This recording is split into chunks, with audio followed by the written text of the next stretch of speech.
Behold! Get ready for the Tara Mackenzie Newton, otherwise known as the Plunger trick. It's called the Plunger trick because it uses a principle in card magic called the Plunger principle, and magicians are bad at coming up with original names. So what does the Tara Mackenzie Newton look like? It's pretty simple. First, we dribble the cards and we tell the spectator to call stop whenever they want. So they call stop there. They called stop at the Queen of Hearts. That's going to go in the middle of the deck, get covered up, and be lost forevermore. In fact, we can even let the spectator cut the deck as many times as they like. Once they're done cutting as many times as they like, we're going to go through and say, look, because you were able to cut, this is going to be pretty difficult on me. So I am going to take 2 cracks at finding your card. I hope that's okay. And even if it's not, well, it's my show. Ooh. Man, I'm having a tough time with this one. Okay. Okay, I think I'm feeling good about this card or this card. Yeah, one of those two. Yeah, okay, so either the Ace of Spades or the Ten of Hearts, right? Wait, no? It wasn't either of those cards? Okay, we can fix this, no worries. I'll tell you what, hold out your hand, like stop in the name of the law.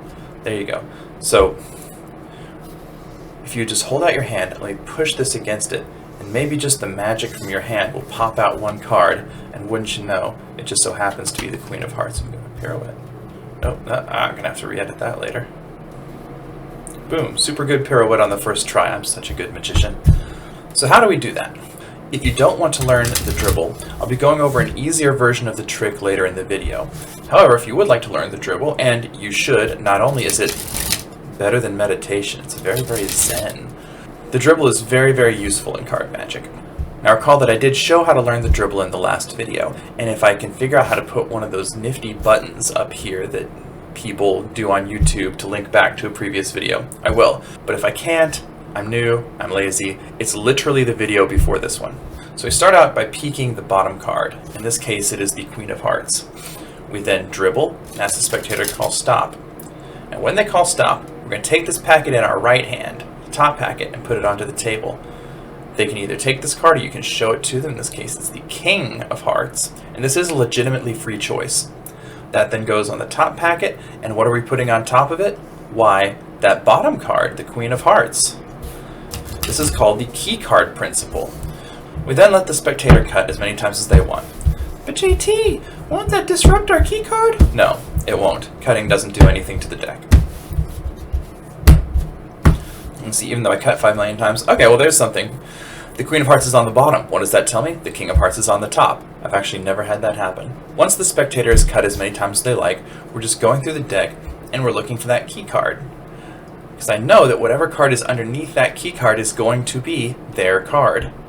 And lo and behold, it is the King of Hearts. What we're then going to do is out-jog the 2 cards on either side of their card. And out-jog just means the card is sticking out away from your body. Which, if we want to learn some extra terminology, an in-jog is where the card is sticking in towards our body. Yay! We learn things on this channel! Knowledge.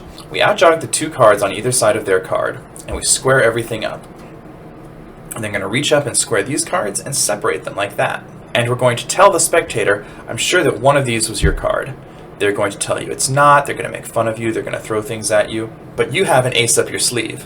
You're going to square these cards up, and you're going to hold the deck near the far edge, along the long edges. I'm doing this with my left hand middle finger and thumb. It's not a death grip, it's more of a light pressure.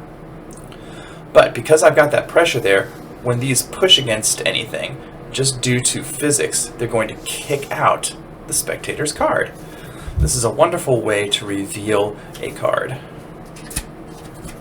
Now, if you want the easy version, you can set the deck on the table, have them cut, have them look at the card they cut to, have them replace it in the other pile, and then just complete the cut, square it up, and then let them cut as many times as they want. If you're just learning easy magic to impress the nieces and nephews, this is perfectly fine. However, if you want to take the extra step and learn a move that will be extremely helpful down the line in magic, what you can learn is the Hindu shuffle.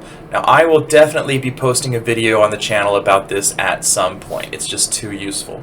However, in the meantime, there are other tutorials out there for the Hindu shuffle. It essentially looks like this. You're just pulling packets off the top of the deck and letting them fall into the left hand.